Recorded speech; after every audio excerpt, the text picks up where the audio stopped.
আসসালামু আলাইকুম। আশা করি তোমরা ভালো আছো। আল্লাহর রহমতে আমিও ভালো আছি। আজকে আমি তোমাদের সামনে দশম শ্রেণী উচ্চতর গণিতের ত্রিকোণমিতি নিয়ে আলোচনা করব। আজকে ত্রিকোণমিতির মধ্যে আলোচনায় আছে 8.3। 8.3 খুবই একটা গুরুত্বপূর্ণ অধ্যায় বা চ্যাপ্টার। এই চ্যাপ্টার থেকে প্রতি বছরের বোর্ডে একটা করে কিন্তু অঙ্ক থাকে। তাহলে এখন বুঝতে হবে যে কোন নাম্বার থেকে একটা করে অঙ্ক সবসময় প্রায় থাকে। তা হচ্ছে 8.3-এর 13 নাম্বার থেকে। এখানে যে অঙ্কগুলো আছে প্রতি বছরে বোর্ডে একটা করে পাওয়া যায়। তাই আমি আজকে এখান থেকে গুরুত্বপূর্ণ অঙ্কগুলো আমি তোমাদের সামনে ভিডিও ক্লাসের মাধ্যমে দেখাবো।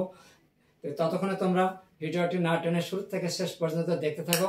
আশা করব বা তোমরা খুব সহজভাবে অঙ্কগুলো বুঝতে পারবে। তাহলে চলো, আজকে আমি তোমাদের সামনে যে অঙ্কটি আমি এই মুহূর্তে দেখাতে যাচ্ছি তা আমি বোর্ডে লিখে রাখছি। 2 sin x cos x = কত sin x। এখানে একটা শর্ত দেওয়া আছে, 0 থেকে থিটার মান 0 থেকে বড় বা সমান আর 360 ডিগ্রি থেকে ছোট বা সমান।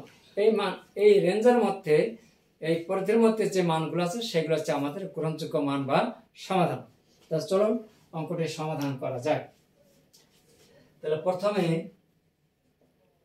এই sin x ডান পাশে প্লাস অবস্থায় আছে, বামে নিয়ে আসলে মাইনাস হয়ে যাবে। তাহলে 2 sin x cos x minus sin x ডান পাশে 0। তাহলে এখান থেকে আমরা sin x টা কমন নেই, 2 cos x minus 1 = 0 হয়। তাহলে sin x = কত 0, এটার মান 0 আছে, এটার মান 0। তাহলে প্রথমে sin x টা নিয়ে নিলাম। এখন ভাববো যে sin কত ডিগ্রি 0, sin 0, আবার sin পাই এর মানও 0, আবার sin 2 পাই 360 ডিগ্রি মানও কিন্তু 0। তাহলে উভয় পাশ থেকে sin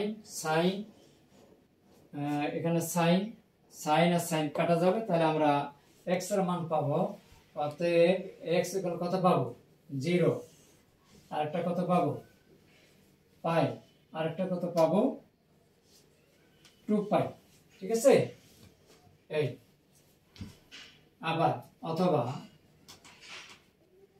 দ্বিতীয় অংশ হচ্ছে 2 cos x minus 1 = 0, দ্বিতীয় অংশ, বা cos x = 1 যদি ডান পাশে চলে যায় 1 আর সাথে গুণ অবস্থায় 2 আছে, ডান পাশে গিয়ে ভাগ হবে। মনে রাখবে, বামে গুণ অবস্থায় থাকলে ডানে গিয়ে ভাগ হবে। তাহলে এখন আমাদেরকে জানতে হবে যে cos কত ডিগ্রি মান হাফ, cos কত ডিগ্রি মান হাফ, cos 60 ডিগ্রি মান হাফ, অর্থাৎ π/3, cos π/3, cos π/3। আরেকটা মান আমরা নিতে পারি। এখন cos যদি তা নিজের ঘরে যায়, এই যে এখানে আমরা লিখতে পারবো cos 2π - π/3। তার কারণ প্লাস দিলে তো আমরা অলের ঘরে চলে যাবে, এর জন্য নিজের ঘরে থাকতে গেলে এখানে মাইনাস করবো আমরা। তাহলে 3 × 6 - 1 বাদ দিলে cos 5π/3। তাহলে উভয় পাশে cos আর cos কাটা গেলে আমরা x এর মান পাচ্ছি π/3,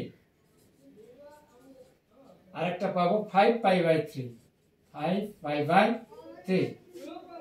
অতএব নির্ণয়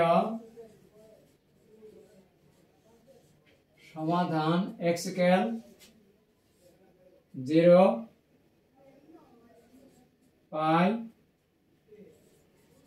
2π, π/3, 5π/3। এই ছিল আমাদের আজকের 13-6 নাম্বার প্রশ্নের সমাধান। তো আমার এই ভিডিও ক্লাসটি তোমাদের কাছে কেমন লেগেছে তা অবশ্যই কমেন্টস করে জানিয়ে দেবে, আর অন্যদেরকে বেশি বেশি জানার জন্য একটা শেয়ার করে দেবে, আর সেই সাথে লাইক করবে। এবং আমার একটা ইউটিউব চ্যানেল আছে, সেটা হচ্ছে ম্যাথ ড্রিমস লাইট। এই চ্যানেলটিতে যদি তোমরা এখনো নতুন হয়ে থাকো তাহলে দেরি না করে একটা সাবস্ক্রাইব করে দেবে। ধন্যবাদ সবাইকে, ভালো থাকুন, সুস্থ থাকুন। আবারও সামনে এরকম ভিডিও ক্লাস নিয়ে আসবো। সেই পর্যন্ত তোমরা আবার ভালো থাকো, এই আশাবাদ ব্যক্ত করে আজকের মতো শেষ করলাম। ধন্যবাদ সবাইকে। আসসালামু আলাইকুম।